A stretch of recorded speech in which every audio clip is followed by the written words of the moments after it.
করেছেন শ্রম এবং সর্বোপরি উনার বুদ্ধিমত্তার পরিচয় আমরা এখানে পাচ্ছি। এবার আমরা চলে আসবো ধীরে ধীরে পরের ক্লাসরুমে এবং সিঁড়িতে উঠতে উঠতে যেগুলো পড়লাম প্রথম দ্বিতীয় ও চতুর্থ শ্রেণী এখানে রয়েছে, স্বাস্থ্যবিধান রয়েছে এবং দেওয়ালে দেওয়ালে সুন্দর রাধাকৃষ্ণন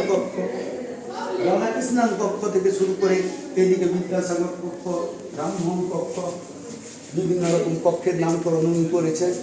এবং আরও ভালো লাগলো প্রার্থনার সময় উনি যে মন্ত্রী প্রতিমন্ত্রী এবং আজকের দিনের আবহাওয়া থেকে শুরু করে শিক্ষার্থীরা এত সুন্দরভাবে ব্যাখ্যা করলেন এবং প্রত্যেকটা দিনের যে বৈশিষ্ট্য কী, কোন দিন পালিত হয়, জাতীয় পরিবেশ দিবস থেকে জল দিবস থেকে শুরু করে সবগুলোই তিনি আলোচনা করলেন।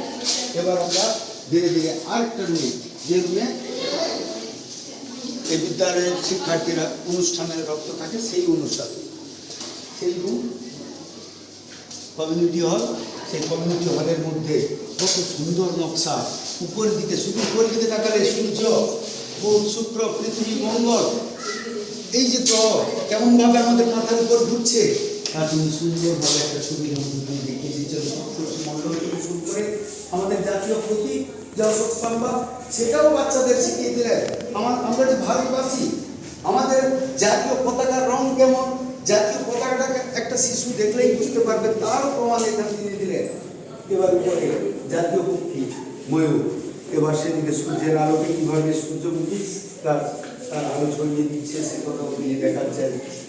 প্রত্যেকটি দিক মধ্য থেকে শুরু করে আমরা খেলাধুলা করি, তার হকি স্টিক থেকে শুরু করে একটা মানুষের যে বিবর্তন কীভাবে হয়েছে, বন্য মানুষ থেকে ধীরে ধীরে একটা সভ্য মানুষে পরিণত হওয়ার যে সেগুলো তিনি গিয়েছেন। আর বন জঙ্গলে যে একশৃঙ্গ গন্ডার, রয়্যাল বেঙ্গল টাইগার, কৃষ্ণসার হরিণ, গোলাপ সাপ, বিপুঞ্জের কচ্ছপ, এরকম বিভিন্ন রয়েছে। এবার অনেকটা দেরি হচ্ছে, এবার আমরা যাই আবার উপরে। এগুলো কিছু না বললে অনেকটাই যেন থামকি থেকে যায়। এখানে আমাদের হাওড়া কত সুন্দর একটা দেওয়ালের মধ্য দিয়ে রবীন্দ্র সেতু থেকে বোটানিক্যাল গার্ডেন থেকে বেলুড় মঠ, কালিকানন, পাতাড়ি নৃত্য, উলুবেড়িয়া কলেজ কোনটা, যেহেতু উলুবেড়িয়া থানার অন্তর্গত তাই সেটাকেও তুলে আনা হচ্ছে। বর্ষণ যে পর্যটন কেন্দ্র, সেই ছবি শরৎ সদন থেকে কলকাতার বিভিন্ন ধরনের যে বিখ্যাত জায়গাগুলো, জেলা শাসকের বাংলো থেকে শুরু করে এই যে বটবাগান মঠ, ঘুষুড়ি, সেই সব ছবিগুলো বাচ্চাদের কাছে তুলে ধরা হয়েছে। বৃক্ষশোকা জন্মদিন পালন একটা অনুষ্ঠান হয়েছিল এখানে, সুন্দর হেডমাস্টার রয়েছেন, শিক্ষক শিক্ষিকা মহোদয়া আপনারাও রয়েছেন, শিক্ষার্থীরাও এতে রয়েছেন। এদিকে আমরা আমাদের হাওড়াতে কি কি বিখ্যাত সেই চিত্রগুলো এখানে তিনি তুলে ধরেছেন। তো চলো যাওয়া যাক এরপরের রুমে। আমরা ক্লাসরুমে যাই, ক্লাসরুমটা আমরা দেখে নেব।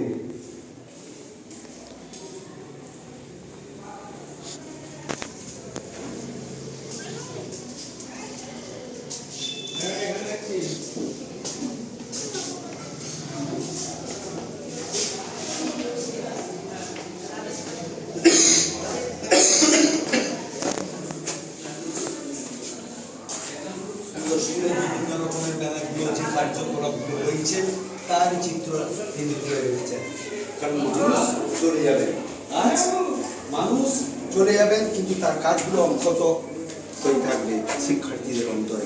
তাই আমরা এখানে সমাবর্তন অনুষ্ঠান থেকে একটা প্রাথমিক বিদ্যালয়েও সমাবর্তন অনুষ্ঠান হচ্ছে, শুনতে অবাক লাগে। সত্যি আমরা গর্বিত আজকে এরকম একটা বিদ্যালয়ে উপস্থিত হতে পেরে। আমি ধন্য। রাজ্যে বন্যপ্রাণী বাঘ এবং রাজ্য জলজ প্রাণী, শুশুক এবং জলভূমি সংরক্ষণ বিষয়ে যে তথ্যচিত্রের মাধ্যমে তা তিনি তুলে ধরেছেন। এদিকে সৌরশক্তির ব্যবহার তিনি দেখিয়েছেন। সুন্দর পিছন দিকে দেওয়ালে সেদিকে উঠতে গেলেই উপর দিকে ক বর্গ, চ বর্গ, ন বর্গ, ত বর্গ, ক বর্গ, কোন বর্গের মধ্যে কোন বর্ণগুলো রয়েছে তা তিনি সুন্দরভাবে সাংকেতিক চিহ্নের মধ্যে দিয়ে প্রকাশ করেছেন। এবং যুক্ত ব্যঞ্জন থেকে শুরু করে আমরা ছোটখাটো অঙ্ক, হিসেব, সেগুলো এর মধ্য দিয়ে এই দেওয়ালে দেখেই শিক্ষার্থীরা বুঝতে পারবে। ওইদিকে আমরা বৃষ্টি জল কীভাবে সংরক্ষণ করতে পারি, কারণ জল ভরো জল ধরো। এই স্লোগানকে সামনে রেখে তিনি এই বৃষ্টির জল সংরক্ষণ ও তার ব্যবহার শিখিয়েছেন। উদ্ভিদের জীবনচক্র সম্পর্কে তিনি লিখিয়েছেন। তাই তিনি নামকরণ এই কক্ষের করেছেন চতুর্থ শ্রেণীর জন্য জগদীশ চন্দ্র কক্ষ। এই কক্ষের মধ্যে বিশ্ববঙ্গীয় সাহিত্যকলা একাডেমি বাংলা প্রসারের উদ্দেশ্যে যে কর্মশালা, সেই কর্মশালায় আজ রবিবার প্রথমে এখানে পরীক্ষার্থীরা পরীক্ষা দিচ্ছে, তার একটা ছবি আমরা দেখে নেব। খুব আস্তে কথা বলছি না, আমরা দেখে নেব এই ক্লাসরুমের ভিতরে কি কি রয়েছে। আসুন।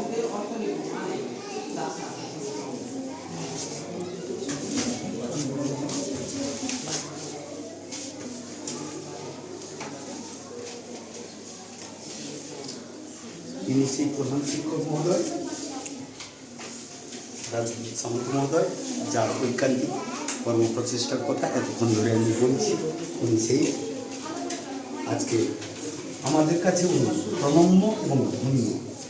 আমরা গর্বিত ওনাকে, ওনার এই কর্মসূচিকে দেখে আমরা সত্যি অনেক আশাবাদী ইনারাই পারেন মানুষ তৈরি করছে। বিশ্ববঙ্গীয় সাহিত্যকলা একাডেমির পক্ষ থেকে যে বাংলা ভাষা প্রসারের জন্য আজ কর্মশালার আয়োজন করা হয়েছে, তাতে শিক্ষার্থীরা পরীক্ষা দিচ্ছে। তার চিত্র আমরা এখানে পেলাম। পাশে যার সহযোগিতায় আমরা এসেছি ডক্টর অর্ণব দত্ত মহোদয়, বঙ্গভূমি সাহিত্য পত্রিকার সম্পাদক। উনি যথেষ্ট সাহায্য করেছেন বিগত বছরের ন্যায় এবছরও ওনার হাত ধরে আমরা এসেছি, তাই ওনাকে অশেষ ধন্যবাদ জানাই। ডক্টর অর্ণব